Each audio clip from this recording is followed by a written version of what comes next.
preventing pain, fear, and suffering of animals through nationwide education and awareness from all across the globe. This is Animal Radio. Well, these have to be the smelliest studios in the U.S. What? I'm telling you, I've worked in a lot of studios, and it's like a zoo in here. A lot of animals. You too. Yeah, I'm like the head zookeeper. Yes, you are. This hour on Animal Radio, HGTV's #1 Designed to Sell. Woohoo! Lisa LaPorta is joining us. Also from ABC Good Morning America, Dr. Marty Becker on the pet food recall. Your calls at 1-866-405-8405. But first, I want to take care of a little business. 8-year-old Kyle Orant, he's been on the show, the last couple of weeks. That's an amazing kid. Raised $20,000 selling lemonade throughout the whole summer, not just one day.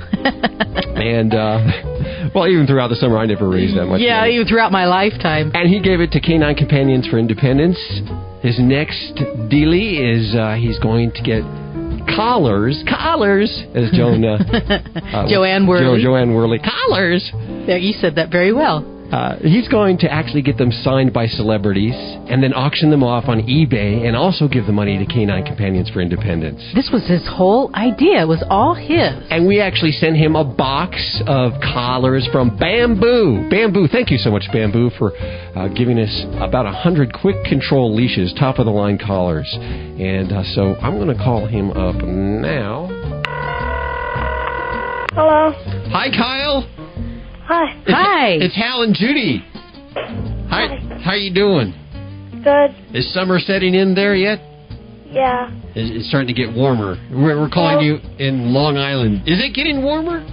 Yeah, it's about 70 degrees today. Oh, that sounds like a pretty nice day there. I'll take that. Now, normally, a couple of years ago, you might have taken a day like today and gone out with the old lemonade stand and raised a little money, huh? When my mom picked me up from school today, I said the same thing. Yeah, did you really?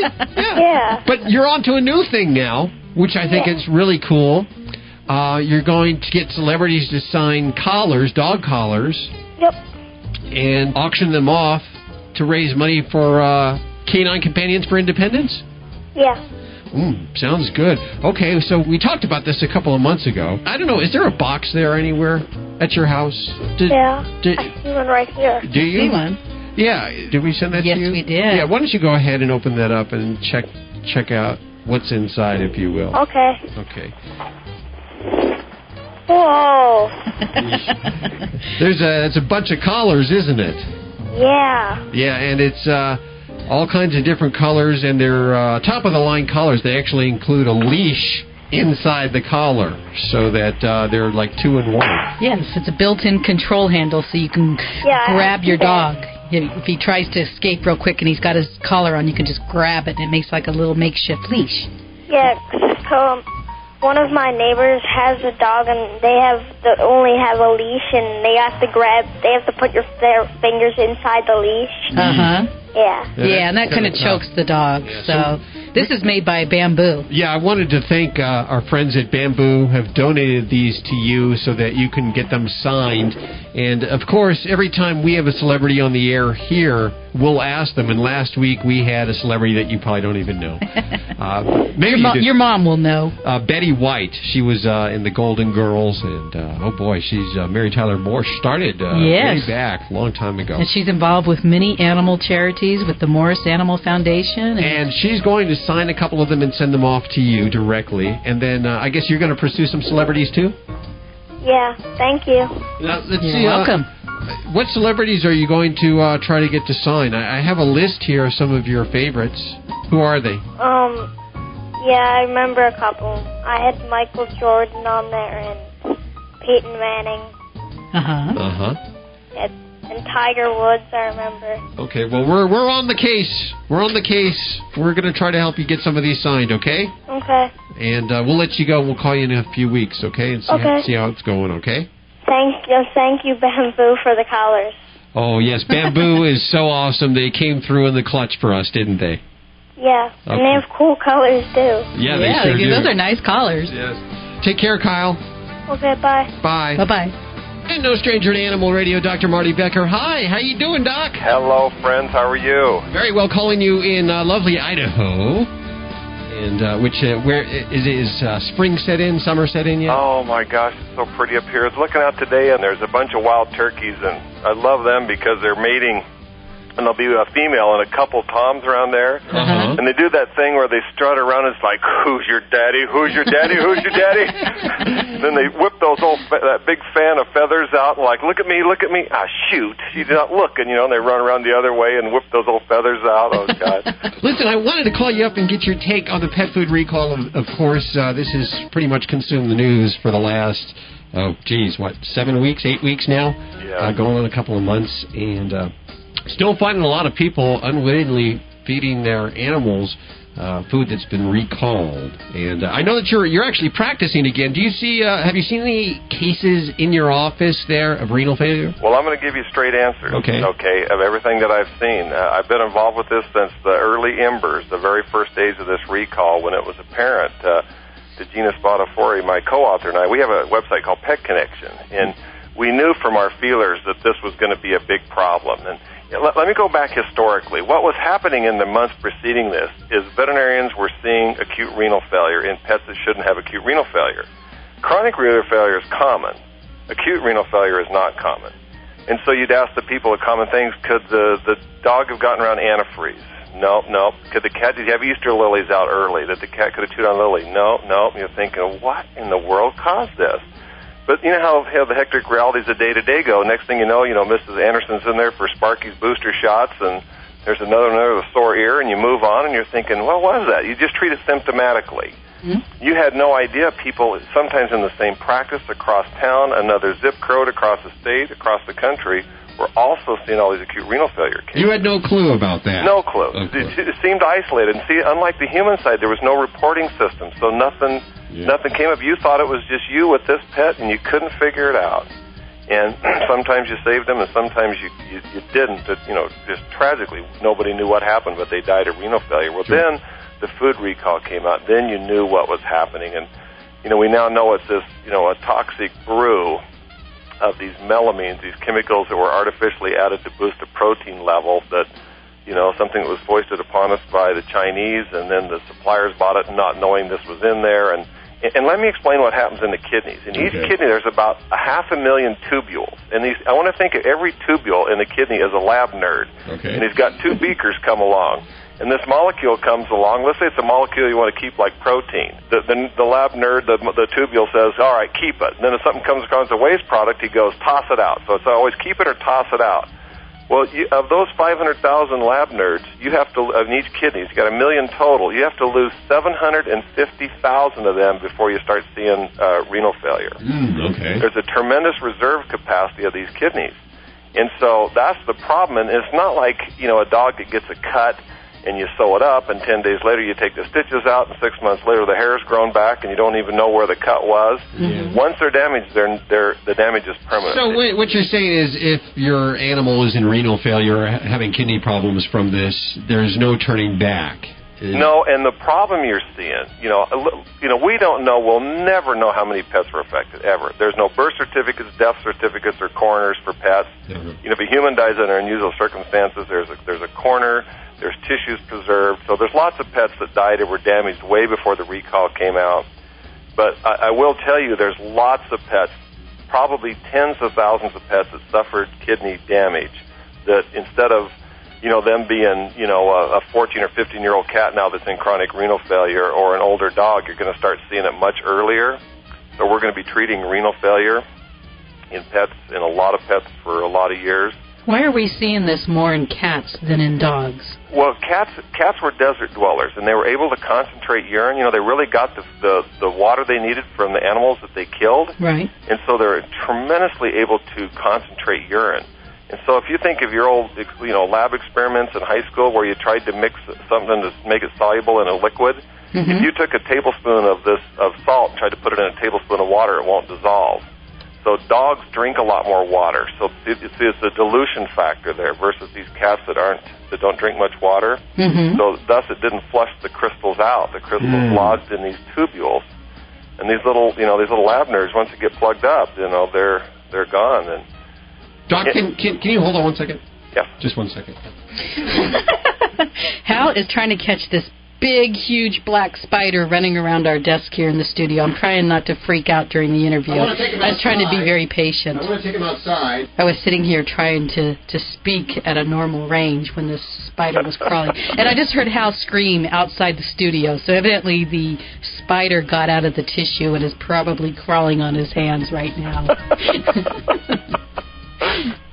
Sorry about that. What was that screaming? Well, I dropped it. You dropped it? I was trying to get it outside. And ladies and gentlemen, if you ever run into me in a spider, I will always get the spider and take it outside and let it go.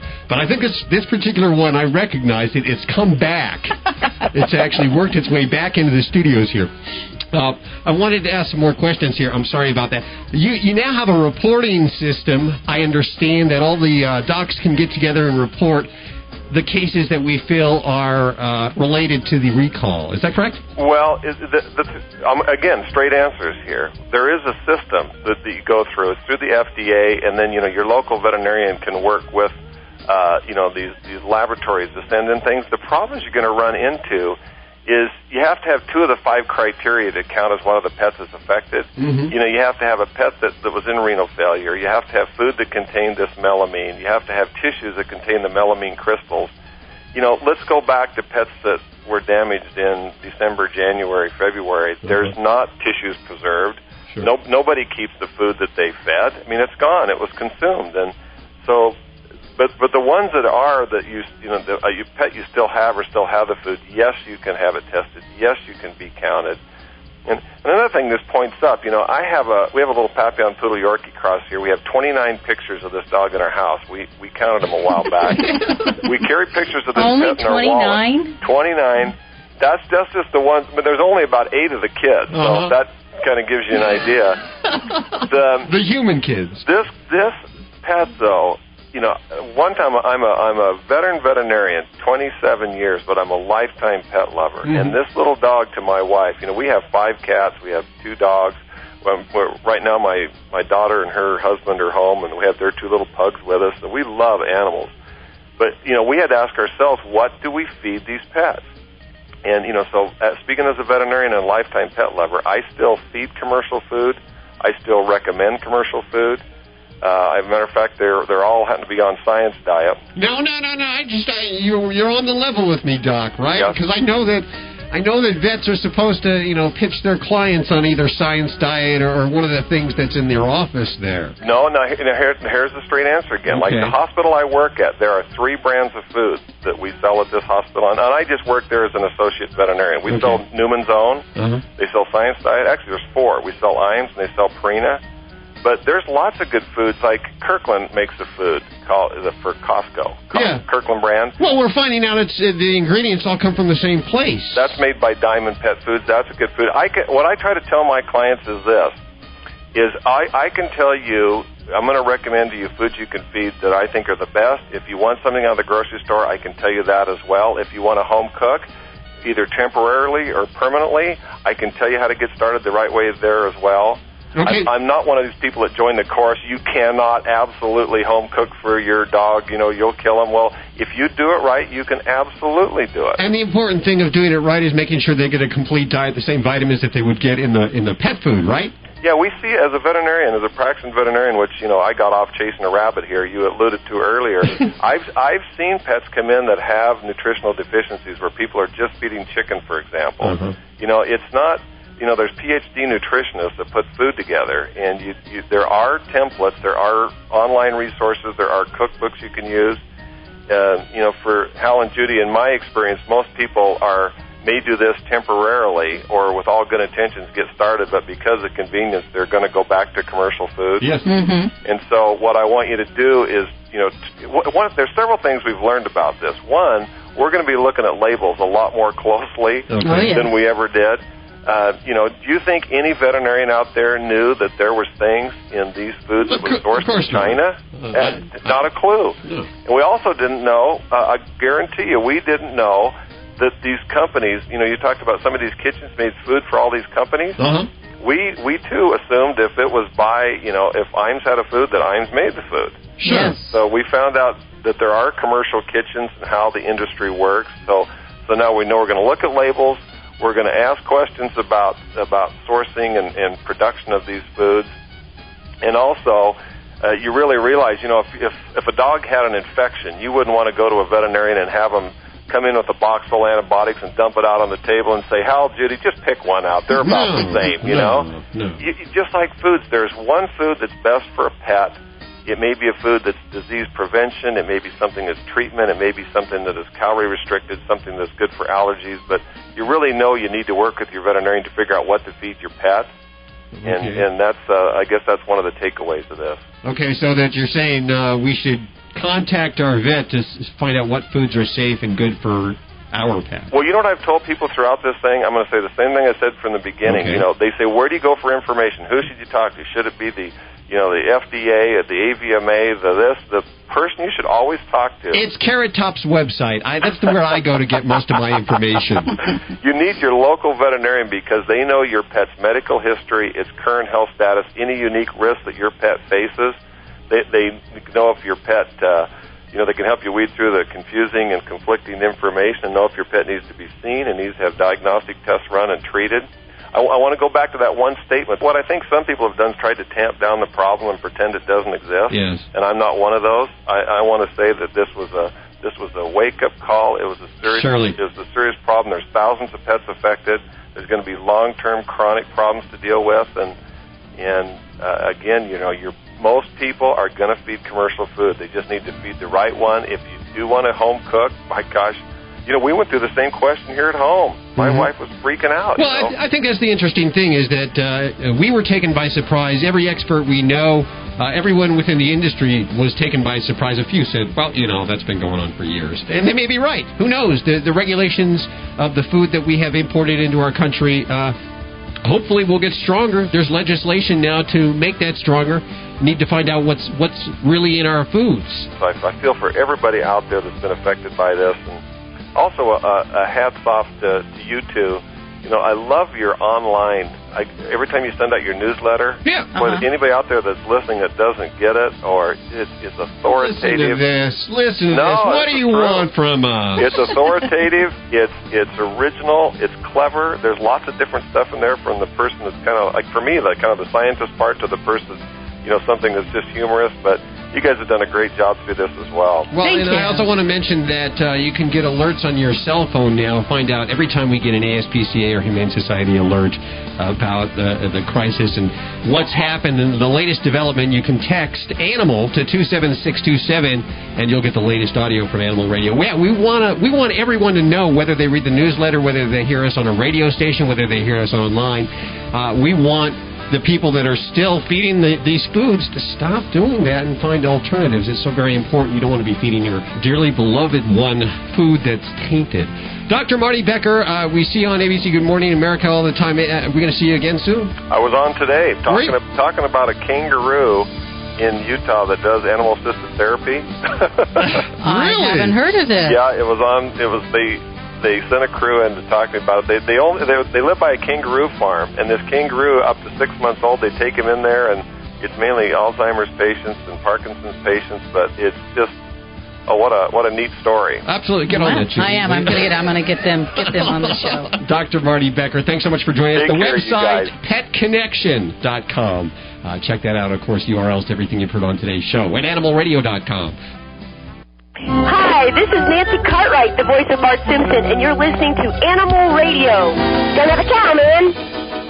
Did you know that dogs can get worm infections just by eating grass, and that those same parasites can also infect humans? Protect your dog and your family by deworming your dog twice a year with Safeguard Canine Dewormer. For more information, visit www.safe-guard.com. That's SAFE-GUARD.com. Did you see the paper? They mentioned cloning animals for food. Seriously? I thought cloning was still pretty experimental. It is. Most of the animals die or are born with some sort of health defect. So why is the FDA going to approve it? I don't know. It's upsetting that the FDA seems to be ignoring scientific evidence that animals in cloning suffer. And the FDA says that it won't even label cloned foods. That's outrageous. Yeah, and we could be eating meat or drinking milk from cloned animals and not even know it. Is Is there anything we can do to stop this? You can. Contact the American Anti-Vivisection Society at www.endanimalcloning.org to learn more about the problems with animal cloning and to help keep cloned food off grocery store shelves. Cloning animals for food is not just about food safety. Animal suffering and other ethical issues have been ignored for too long and must be considered. To learn more, visit www.endanimalcloning.org. Just because we can clone animals for food doesn't mean we should. Animal Radio is brought to you by Out Deluxe Training Pads. Traditional newspaper training is old news. Out Deluxe Training Pads are 10 times more absorbent, scientifically treated to attract pets and control odors. Available nationwide at major discount and grocery stores. Thin pets live longer. I'm Dr. Jim Humphries reporting. America's weight control crisis is now affecting our pets. About 50% of all pets are overweight. If you keep your pets thin, studies show they'll live 15% longer. That's about 2 extra years on average. Why are they overweight? Well, they eat the wrong food. There's only one type of food your pet should eat, and your veterinarian can help you figure that out based on your pet's age, breed, lifestyle, and health risks. Another reason is they eat too much food. Pet owners underestimate how much their pets are eating, especially as it relates to how many calories they're burning every day. And finally, they eat too many treats. Nobody wants to stop giving their pets treats, but you should limit these treats to no more than 10% of the pet's daily caloric intake. So how do you downsize your dog? Well, to get rid of the extra weight, feed the food your doctor recommends, which may be a special weight-reducing diet. Don't feed free choice, which means there's food available all the time and your pet eats whenever it wants. Instead, take the amount of food your doctor recommends and divide it up into 2 or 3 meals per day. Limit the snacks and access to other food just like you would in a human diet. Start a walking program. If your overweight pet is really out of shape, don't push it too hard. Start with 1 block, or about 300 yards, every 10 pounds of body weight, and do it twice a day. Early morning and late evening are best, so you can avoid the scorching hot sidewalks, heat, and humidity. Reporting for the Veterinary News Network at myvnn.com, I'm Dr. Jim Humphries on Animal Radio.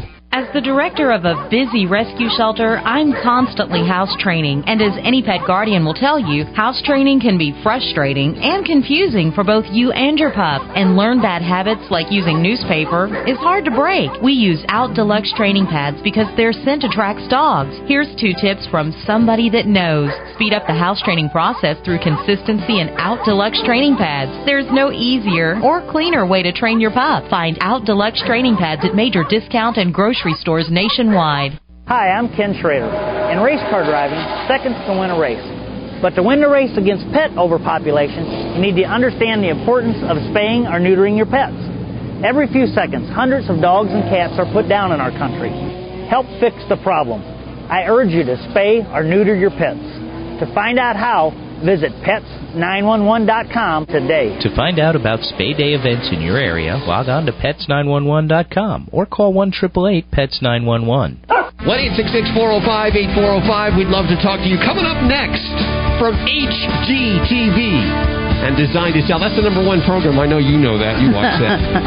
Lisa LaPorta right here on Animal Radio. Don't go anywhere.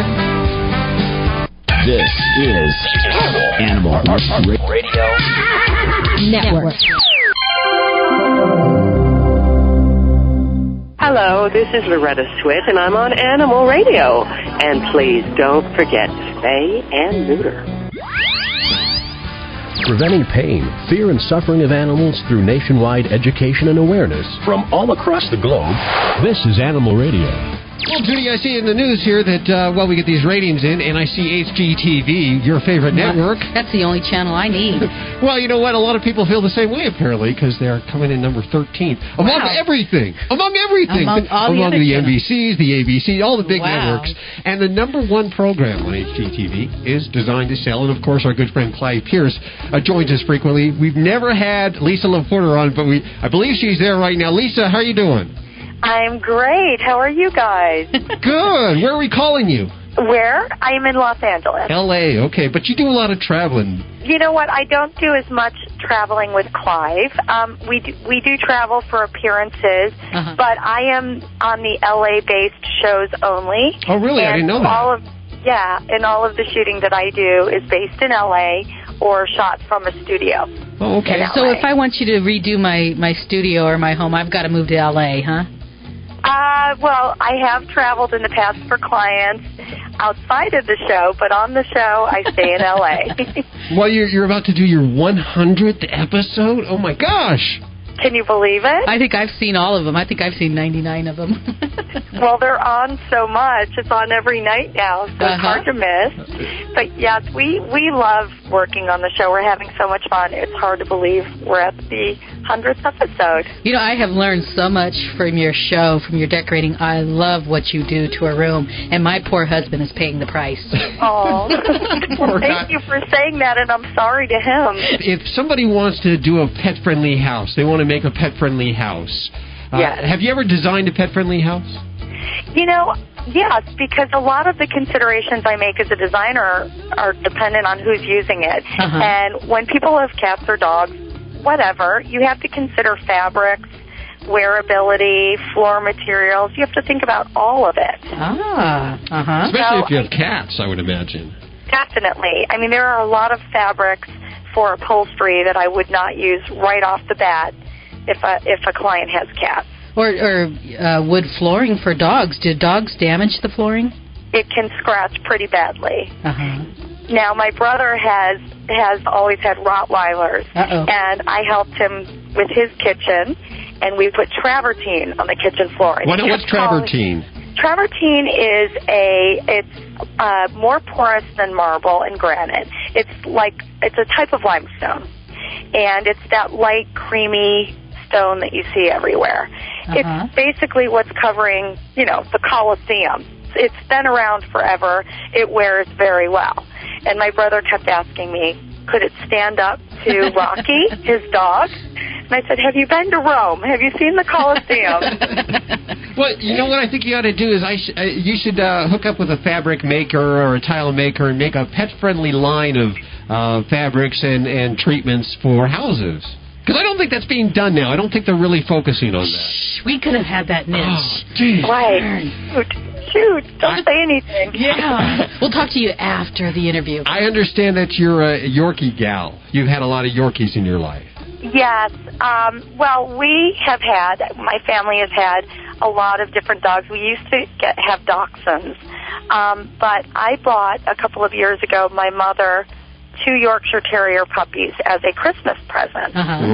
And they were about 7 ounces each, and I put them in a little gift bag and surprised her on Christmas Eve with them. Was she surprised? Oh, she was surprised, all right. Now, do you go visit them, spend a lot of time with them? Because that's sort of like being grandma. You can play with the kids and go home when you want. Definitely. We share custody, actually, and they live with her and with me, and sometimes we even separate them and give them quality alone time with each of us. What are their names? Ozzy and Axel. Ozzy and Axel. Yeah, little rock stars. Who named them? I named them. You named them. I was going to say, your mom named them those names? Right. No, I did, because I'm an old rocker chick, so... Well, I doubt that. You certainly don't look old. You hang around Clive a lot, don't you? Yes. Is that mostly work-related? Clive and I are great pals outside of the show. We hang around a lot, and I hate it when he's not on set with us, because we have so much more fun when he's there. He's a kind of a goofball on the set, isn't he? Oh, he's a goofball everywhere. And what people see on the show is a much more tame version of Clive, the loving Clive that I know. So you've met Delia. Delia? Yes, I have met Delia. Delia is Clive's dog that he called the little fruit bat. Yes. Looks like a fruit I remember bat. it was fruit bat. He does. Clive's mother, Margaret Pierce, named her a fruit bat, and she does look like a fruit bat with her ears. She's very sweet, and both Clive and I both sort of revolve our lives around our pets. We really do. Well, it's funny how we watched you, both you and Clive, come up through the ranks. What's it like? I'm sure you never expected that, huh? Never expected it at all. My background is not television. It is architecture and design. Which is good. It's a good thing because I am a designer. Yes. But I worked behind the scenes for many years on other design shows before I actually started being on camera. Now, what we see on the show, we see you starting demolish, a project, and then, it pans back, and pretty soon the project is done. How much of that work do you actually do yourself? What is it we don't see on? Yeah. Yeah, when the show began, we were really honestly understaffed. So the minute the camera stopped, I would stay, and the minute we were finished shooting, that's when my job began, because after our shoots, I would do our shopping or finish painting. Now we're pretty well staffed, and because I have so many other things to do, project planning, ordering, etc., when I'm done painting on camera, I'll pretty much put down the paintbrush and go to work doing other planning things so that we can keep other projects moving along at the same time. Because we don't just work on one project at a time. We're working on 3 or so simultaneously. Wow. Yeah, that's a lot of work you're doing there. It is. The HGTV sausage factory is. That's what Clive calls us. Is that where you got that? Of course. Of course. Okay, check it out Monday through Friday, 8 p.m. Eastern and Pacific time. Now, before we go, we have our little friend. He's an 8-year-old. He lives in New Jersey. His name is Kyle Orent. And last year, he sold lemonade. Did you ever sell lemonade as a kid, Lisa? Of course I did. How much did you ever make?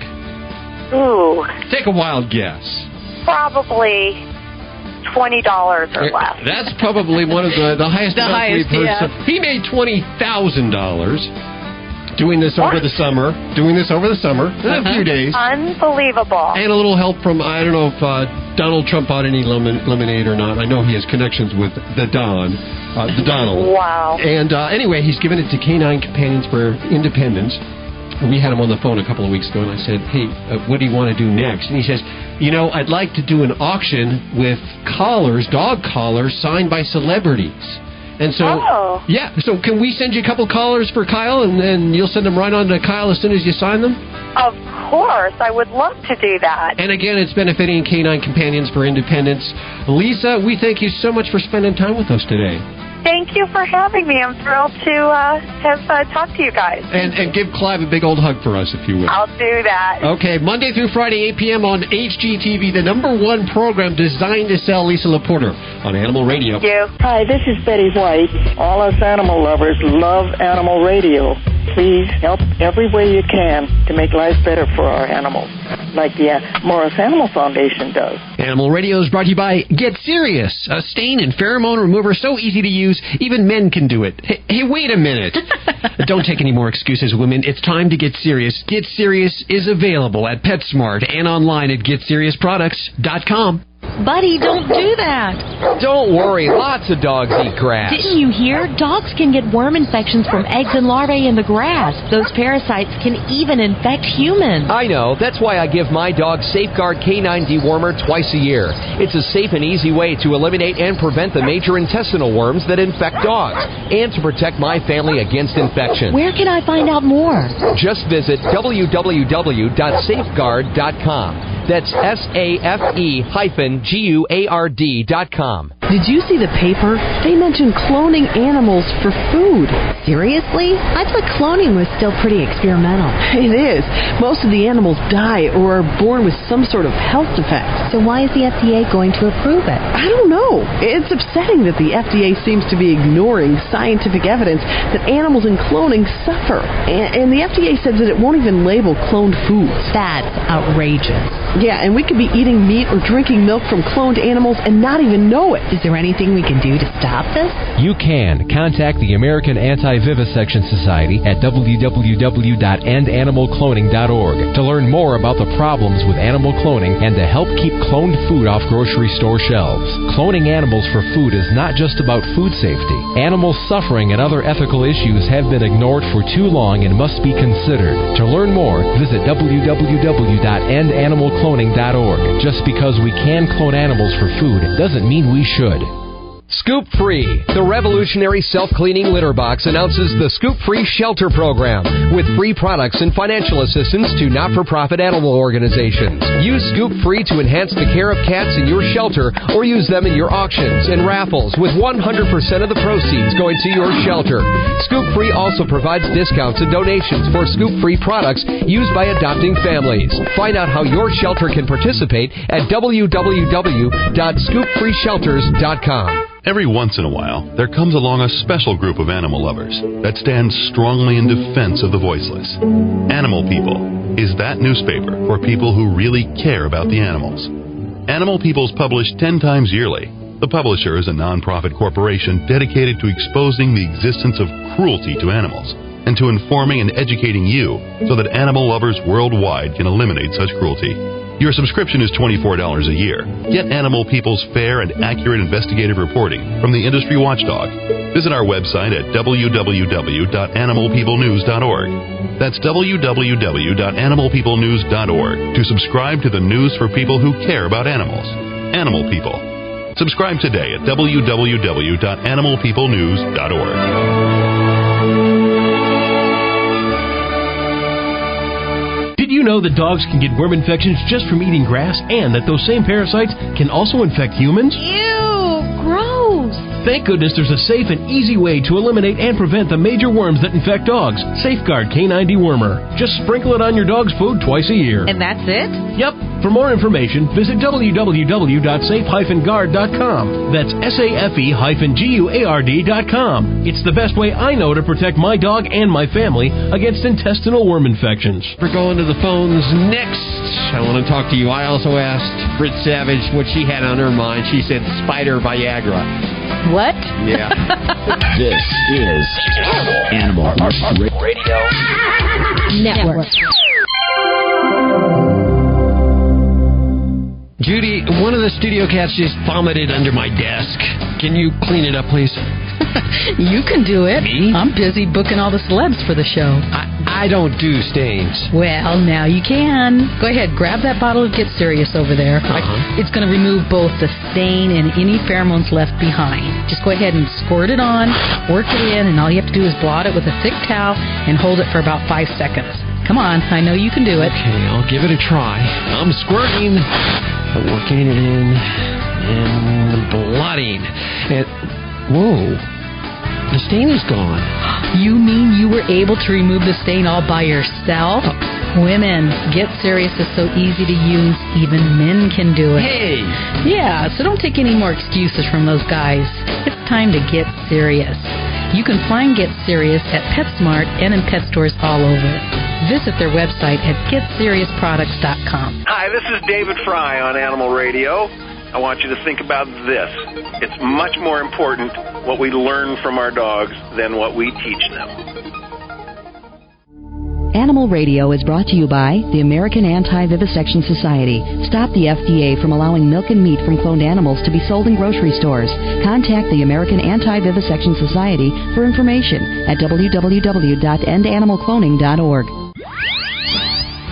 Preventing pain, fear, and suffering of animals through nationwide education and awareness from all across the globe. This is Animal Radio.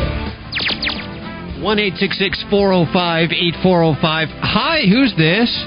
Hi, my name is Viet. I'm calling from Santa Barbara. I have a toy poodle, and he hurt somewhere in his body, and I don't know what's wrong. How do you know he hurts? He cried when we pick him up. Oh, really? Okay. What part of the body do you think? I think in front of his chest. Have you been to the vet yet? Yes, I've been in the vet. His vet, I think he just gave him a shot a month ago, like anti-inflammation, and it's gone, and now it's come back.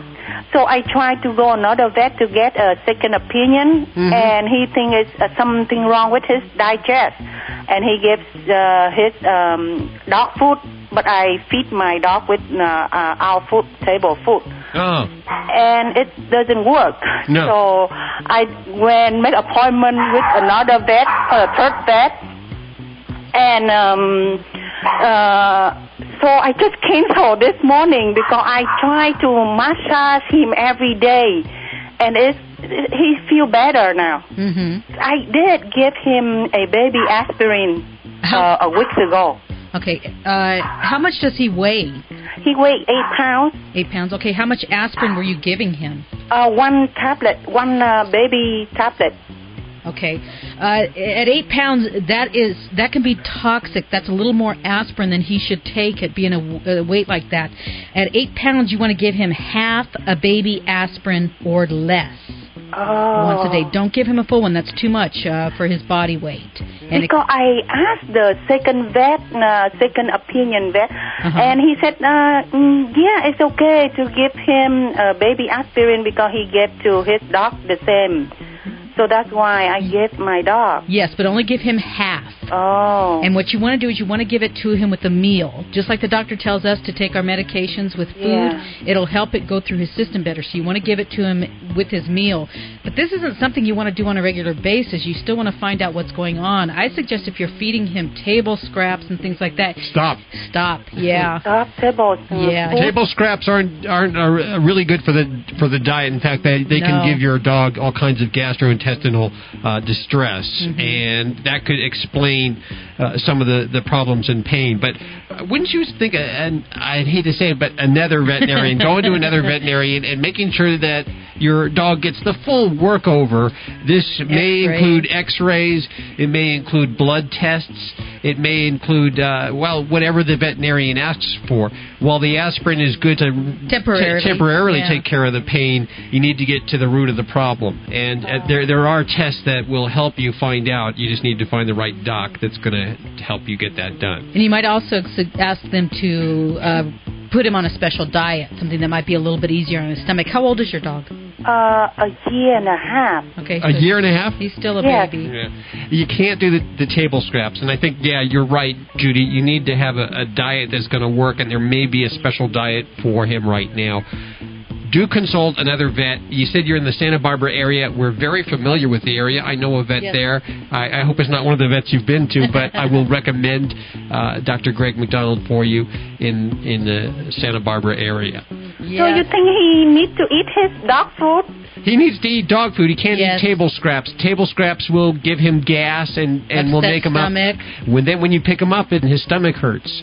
And that may not even be the problem. We're radio DJs is what we really are. And you need to go see a professional for this.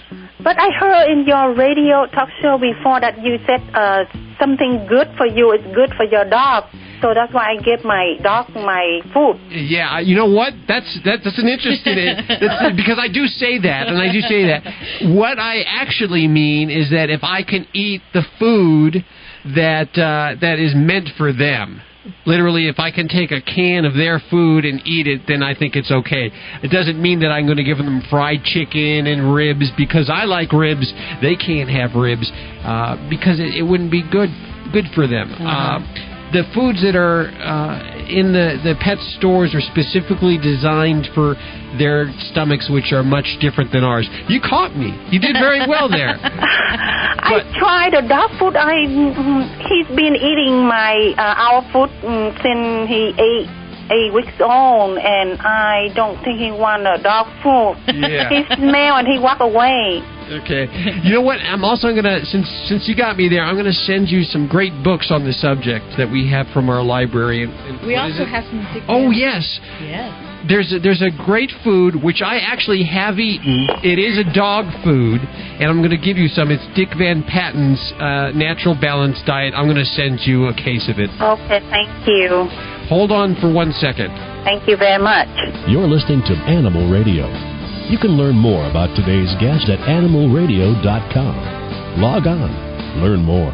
Dogs or cats, horse or emu, animals are people too. Does being bitten by a poisonous spider put you in a romantic mood? A new study being conducted at an Israeli hospital seeks to determine whether toxin found in a spider's venom can be used to treat erectile dysfunction, much like Viagra. The study was launched after researchers learned that men who had been bitten by poisonous spiders suffered from unusually prolonged erections. In the study, 3 types of poisonous spiders will be used. The spider's venom will be milked with a special sponge. Among the spiders being studied are the black widow, the female spider known for sometimes eating her mate after romance. Please see your physician before catching and milking a poisonous spider. I'm Britt Savage for Animal Radio. All that spider. Animals are people too. Animal Radio. And we're ending on that. All that spider talk today. Really, I let that poor little spider go. But he'll be back. He'll be back. He will be. That was funny how he bothered us while we were on air with Dr. Marty Becker. I want to thank Lisa LaPorta from Design Yourself for joining us today. There's lots more at animalradio.com. And remember, you can also text ANIMAL to 27627 on your any cell phone, any provider, and get more Animal Radio. All the details at animalradio.com. If you do decide to get a pet this week, please remember, spay or neuter. And if it happens to be a cat, don't declaw. And if you want a certain breed, go to a breed rescue. Don't go to a puppy mill or a pet store. We'll see you next week right here for more Animal Radio on this fine station. Bye-bye. Bye-bye.